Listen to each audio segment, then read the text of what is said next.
Hey guys, how's it going? Hope everybody is doing well out there.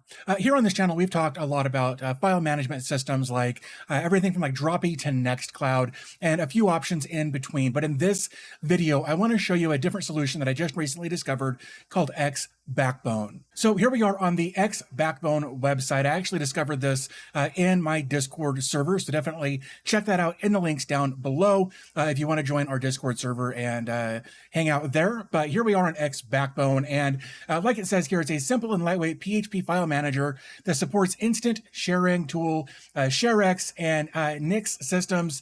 It supports uploading and displaying images, GIFs, videos, code, formatted text, PDF, as well as file downloading and uploading with a UI and multi-user management, media gallery, and search support. So that's quite a bit for one little application to do, but it does it very well. And I want to show you first kind of how to use it, how it works, that sort of thing, and then I'll show you how to get it installed and set up.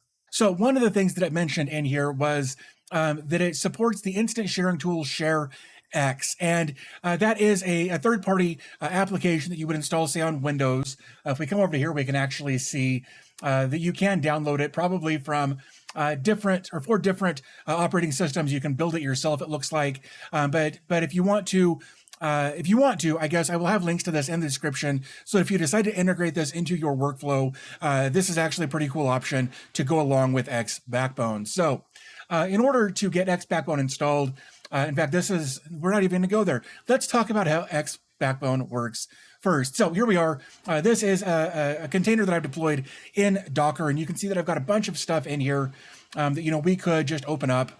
Hey, look, there's a picture that I uploaded. Or over here somewhere, I've got some videos like that one. So here's a video that's playing. It may or may not play audio.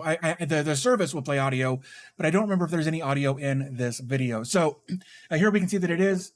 Oh, yeah, there was some audio there. I don't know that I've got my audio recording here, but here we go. It is working. It is doing its. I don't even know if you can hear that, but it is playing audio. So all of that works. So what you could do if you wanted to is you could come over here to upload. You could click there and find an upload that you want, or a picture that maybe that you want to upload, a video, whatever you want to upload, and just do it there. And there it is. Right here it says the max file size is currently 2 gigs. That is because I modified some things, and that's part of the install process that I want to show you. But if we come back to here, here's our home screen. There is that picture that I just uploaded looking like an idiot. So so that's kind of the gist of it. Of course, again, you can open that and take a look at that picture. You could download that picture if you wanted to. You could copy a link and then share that link if you wanted to do that. Now, of course, this is being set up on a local environment. So if you were going to share it with somebody else on your local environment, that URL would work. However, if you wanted to share that with somebody outside your network, you would need to set up a reverse proxy like Nginx Proxy Manager and have a domain name pointed to your instance here. And we'll get to that when we get to the install, but just know that you can share files here as well. Right here in the middle of this, we can see that this file is public, and we can change that by clicking the little X right there, and now it's not public. So if you've got multiple users on here, you can keep things private just for yourself, or you can share with whoever you'd like. But we can publish that to make it public again. If we want to, we can just delete that image. So it's pretty straightforward as far as its actual usage is concerned. Of course, you've got users over here. You can see information about their email address, username, user code, how much space they've used, what their limits are. You can set limits on each individual user if you want to do that for how much file space they can use on your setup. You can say whether or not they're active or not, and I believe you can actually just go in here and turn that on and off. Is active, say that to no, or set that to no. Click save. And now that person can no longer log in. Of course, creating a new user is just as simple as hitting create user, filling out the information, setting up however much you want their quota to be, those sorts of things. Very simple. You can send an email notification if you've got email set up. And then you just click save and you're good to go.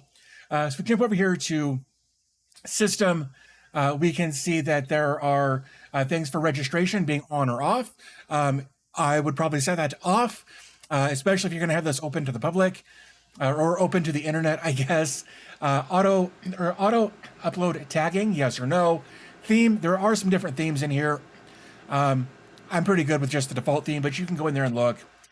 You can enforce languages. You can add custom HTML content.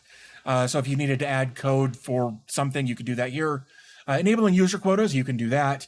You can enable reCAPTCHA, rather, if you wanted to do that. And you can check for updates, you can upgrade. I would probably do that through Docker and Portainer rather than trying to do it through here, but it looks like there may be an option to do that as well. So that kind of covers the software itself, just at its core. What I do want to show here, though, is this. If we come over here, you can go to our profile. You can see right here I've got a token. I'm actually going to click Update there, and I'm going to copy that. Actually, I don't need to copy that now that I think about it. But what I want to do is actually download this ShareX client configuration. Now, it also supports ScreenCloud and a Linux script. You can read more about those over on their website as far as how to integrate those things. But I really do feel like ShareX is a very cool thing to integrate into your workflow here. So we're just going to go ahead and download that client configuration. And right here, you can see that I've got it. We've got ShareX down here. And if we wanted to, we could do screen captures. We can do screen recording as both videos and GIFs. Lots of stuff in here that will automatically save to your My Documents on whatever machine you have the application installed on. But if we come over here and we, now that we've got ShareX installed, we can click this, and it's going to import that share that I just, or the share configuration that I just downloaded from the server. So then if I do something like this, new capture, and I can do, let's just say, let's just do a region, and then we'll come up to here, and we'll just select that like so.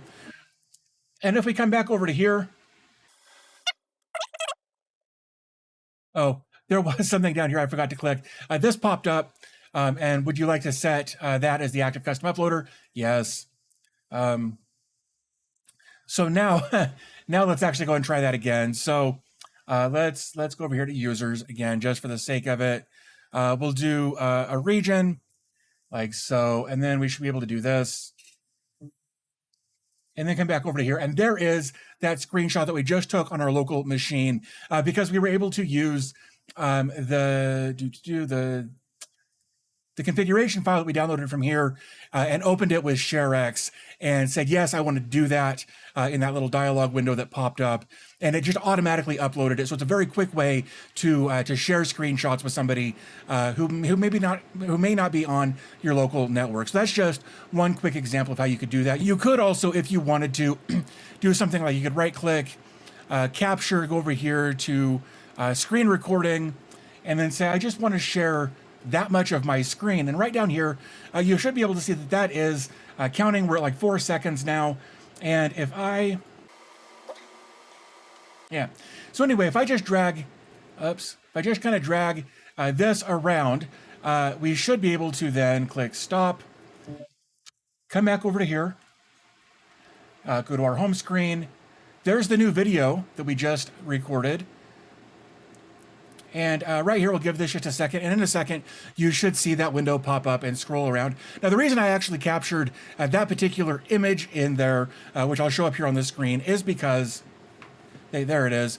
The reason I did that was because the first time you try to do a screen recording using ShareX, it's going to say, hey, this ffmpeg.exe file isn't installed. Would you like to do that now? And that's what you're going to get the first time you try to record a video through ShareX. So that's just kind of a quick example of how XBackBone and ShareX can work together very, very quickly and easily to upload all of the things that you're copying and recording and things like that automatically. Very cool little process. Or, of course, if you didn't want to use ShareX, you could just use this as a file manager and uploader and sharing service, things like that. So let's actually show you how to get ShareX installed in Portainer. Okay, so here we are in Portainer, and we're going to jump over here to Stacks. We're going to click on Add a Stack, and we're just going to paste some content in here, and then we'll go through it real quick. So basically, version 2.1 services is XBackBone. Of course, we're going to use LinuxServer. We love LinuxServer. They're great. The container name, again, because we're doing this in Portainer, we don't need that, but it's there. The environment, PUID, PGID, time zone, those will all be specific to you. So make sure you change those accordingly. The volumes, here I've got home /backbone for the config. Of course, you could map that wherever you'd like to map it. I would avoid doing a volume in this case. Normally, when we're talking about volumes, we would do something like volumes, and then we do like XBackBone, boom, like so, and then we would come down here like this. And that would be our setup that we would have for this. And that's just where it would store would be in that volume. The problem with that is in order to actually make this thing useful, we need to change the the maximum file upload size because currently at its default state, it's only 2 megabytes and that's not enough.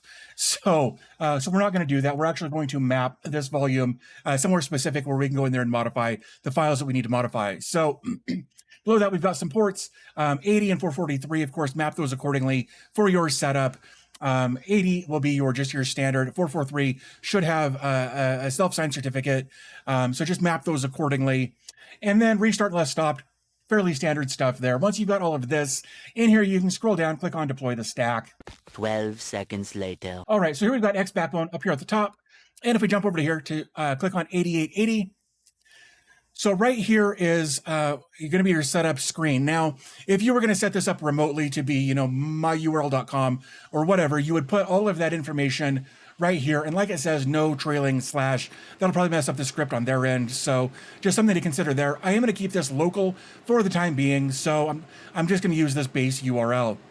Below that, you could change this from an SQLite to a MySQL backend. SQLite should be just fine if it's just you and maybe your immediate family or a couple of friends or whatever. If you were going to deploy this in a larger environment with, say, 10, 20, 30 more people, I would definitely switch this over to a MySQL instance and attach a MySQL database to your stack. If anybody needs help with that, let me know. I can help get a MySQL stack integrated, a MySQL container integrated into that stack. Let me know in the comments if you need that. Below that, of course, if we were to do that, we would fill in all of our database information as far as the location, username, password, those sorts of things.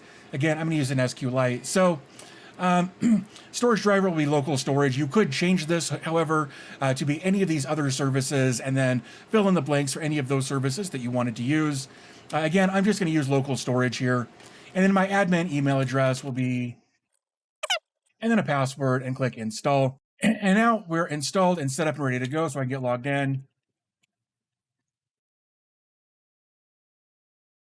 Like so, and now I'm ready to go. I'm logged in, I'm ready to go. One thing I do want to do before I do anything else though is actually, because I've got Xshare installed on here, what I want to do is come over here to admin, go to profile, come down here, click update next to the token, and just make sure that you have a token enabled here when you download this ShareX client configuration. Otherwise, it won't know how to communicate. So it takes that token, drops it into the configuration, and then by clicking there, of course, then we get this. Then you can say, yes, I want to make that the custom uploader, say yes. And then at that point, again, you can come over to here, right-click, do region, like so. We can just select all of that. And then when we come back to the home page, there is, again, that screenshot that we just took on our local machine. So there's how to set up XBackBone using Xshare as an option if you wanted to use Xshare. But there's XBackBone in a nutshell, how to use it, how to set it up. Oh, you know what? I forgot. There's one more thing we need to do because right here, max file size is currently 2 megs. So let's go fix that real quick. So here I've got Windows PowerShell. What I'm going to do is SSH into my server here, like so, and then I'll put in my password. Oops, I sure screwed that up. 1.133, there we go. Like so, and then we can just do cd home ls. There's XBackBone, so we can cd into XBackBone, go into ls. Over here, we're going to go to PHP. So we're going to cd into PHP. And then we'll do an ls. And right there, we're looking for phplocal.ini. So we're going to do nano PHP, like so. And right here, it put our default date and time zone in there. That's fine. But what we'll want to do at this point is actually come back over to here and grab this. I will have links to all of this in the description down below. But this is how we can change the maximum upload file size as well as the max post size. So we can come back down over to here, come down to right there. Click paste, and then of course get rid of those, and you can make this, I'm going to actually change this to 1 G, that's 1 gigabyte, and my post max file size I'll set to 2G.